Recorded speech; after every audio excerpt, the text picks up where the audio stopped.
Exit life, deadlines rife, have a plan.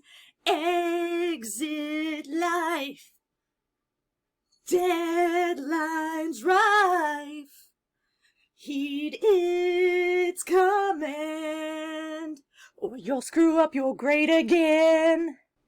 And that was Enter Syllabus by a really terrible Metallica cover band, brought to you by the all-encompassing sense of dread when you look at all the work that you have this semester. Let's talk it through here on Metalhead Mentor.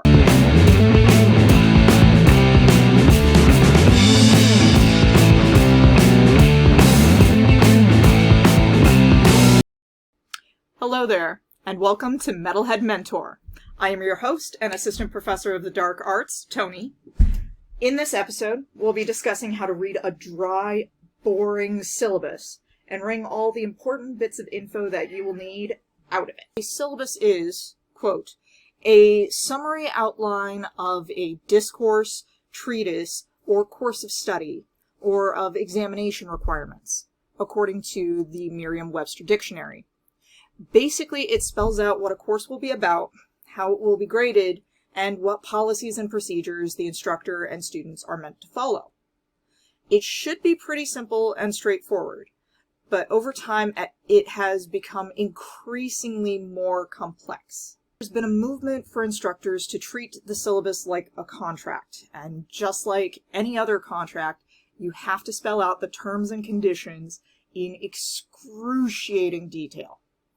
This has led to syllabi growing from 1 to 2 page documents to 5-page treatises on average, or more. With so much important information crammed into it, what do you need to understand now? And what can you reference later as needed? Try skimming through the syllabus and its headings, and hone in on these important sections for a more comprehensive read. Most syllabi, the first section you'll see may provide a description of the course. Sometimes this is boilerplate language created by the department that teaches the class, while other times it will be a carefully crafted narrative written by the instructor about what they hope to accomplish with the course. Use these descriptions as a trailer for the course, building your anticipation for what you're about to learn. All syllabi will contain a list of learning objectives. These give the specific knowledge and skills your instructor is trying to teach you throughout the course. You could use this as a checklist to see what you might already know and what you'll need to devote more time to throughout the course.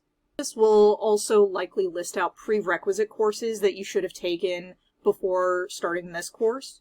These days, most colleges are pretty good at keeping students out of classes they aren't ready for, but it still happens sometimes.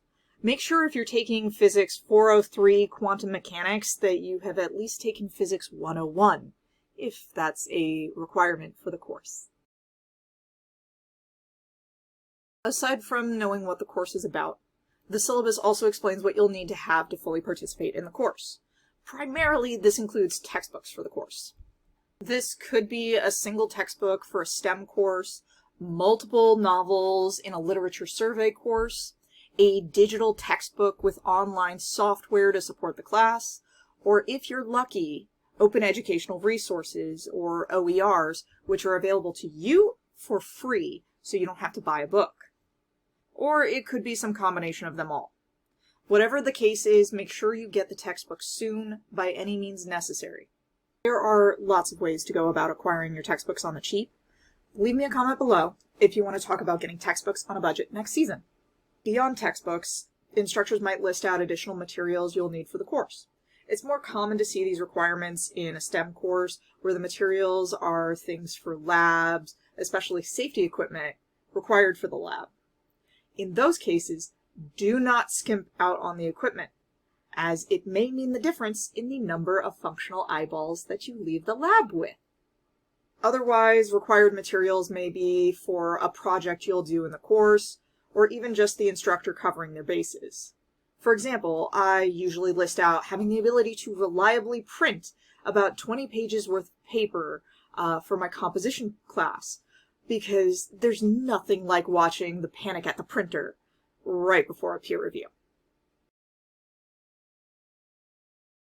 The learning objectives of the course will give you an idea of what you're expected to do throughout the course. The grade breakdown will show you how important each of those objectives is and how you will demonstrate your mastery of each one. You may not want to sacrifice your time working on the final project worth 40% of your course grade, for example, in order to complete a reflective journal that's only worth 5% of your course grade. You'll also want to do the math to identify how important each category of assignment is relative to others based on the number of assignments in that category. You might have, for example, 2 categories of grades worth 25% each, as we can see here. But if one is a single term paper and the other is 5 unit quizzes, clearly one of these deserves more attention than the other. It's this one, in case there was any question. Once you know which assignments to pay the most attention to based on the grade breakdown, you should determine how long they will take you and plan out when to work on them. This is where your instructor's list of deadlines comes in. Sometimes this is just a brief list of some major deadlines in the course. Sometimes it is an entire course schedule meticulously listing out every single assignment and test and other important date in the course. Mark the deadlines down somewhere in your task tracking app, calendar, or bullet journal. Don't rely on the learning management system to remind you, as you will likely need to start on any project before the LMS would remind you. Consider how long it will take you to complete a project or study for a test, and then work backwards on your calendar or your task list to note when you should start preparing. Once you know what you'll have to do in the class, you should know what expectations there are around completing that work. Policies and procedures can vary wildly from one instructor to another, even at the same institution, even in the same department. And it's important that you understand what your instructor means by each of their policies before you accidentally violate them. Make sure you know how to communicate with your instructor. Check to see if they have a preferred method of contacting them outside of class. It won't help you to call their office phone if it's been gathering dust on their desk since they got tenure a decade ago. Look to see if they list their office hours, or sometimes called student support hours, as those times should allow you to meet them face-to-face and get an immediate response to any questions you have. And remember that the burden is on you to contact them. A college instructor is not likely to track you down if you fall behind in class. Note the instructor's attendance policies. The old wisdom that instructors don't care if you come to class doesn't hold true at most colleges these days. Running afoul of an instructor's attendance policy might get you a slap on the wrist, or it could mean you lose a letter grade in the course, or you get dropped from the course entirely. And while you're considering the attendance policy, look for the last day you can withdraw from the course.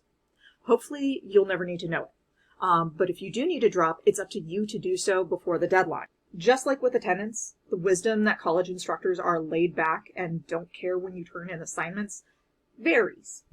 Some instructors will let you turn in any assignment until the last day of class, or even later, like one of my professors did. Others will be a control freak who refuse to take assignments turned in even a minute late. Most instructors fall somewhere in the middle of those two extremes. Personally, I let my students turn in work up to 3 days late, but with a 10% per day late penalty. Understand what academic dishonesty looks like and how it will be punished for each individual instructor and for the college.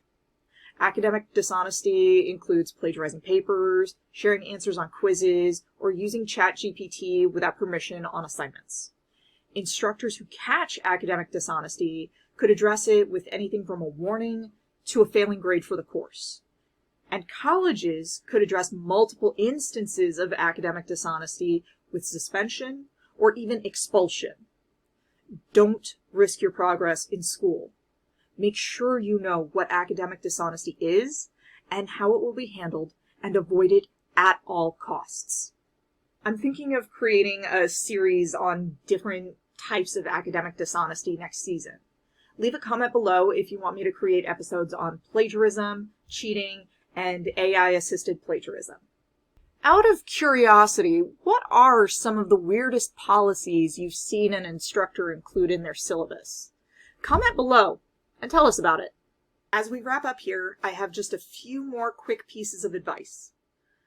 First, when you get the syllabus for a course, whether it's in a print form or a digital form, make sure you retain a copy for your own records. If there's ever a dispute about grades or how a policy is applied, you'll want your own copy for reference. Be prepared to be quizzed on the syllabus, as a lot of instructors, myself included, quiz students on the syllabus rather than reading it out on the first day of class now. Finally, always check the syllabus before asking the instructor. You don't want to be that student who makes their professor go screaming off into the night, ranting about, "It's in the syllabus! Read the syllabus!" in front of the whole class. Thank you for joining me for this episode of Metalhead Mentor. If you haven't already, smash those like, subscribe, and share buttons below to spread the word and earn some extra credit. And don't forget to do your take-home torture. Skim through all of your syllabi, read the important sections like the grade breakdown and policies carefully, and keep a copy to reference as needed. Next episode, we'll be discussing the time commitment expected in a course. What do 3 credit hours really mean anyway? Toss a coin to the professor for syllabus questions, dumb syllabus questions, oh. Toss a coin to the professor who heard it thrice already.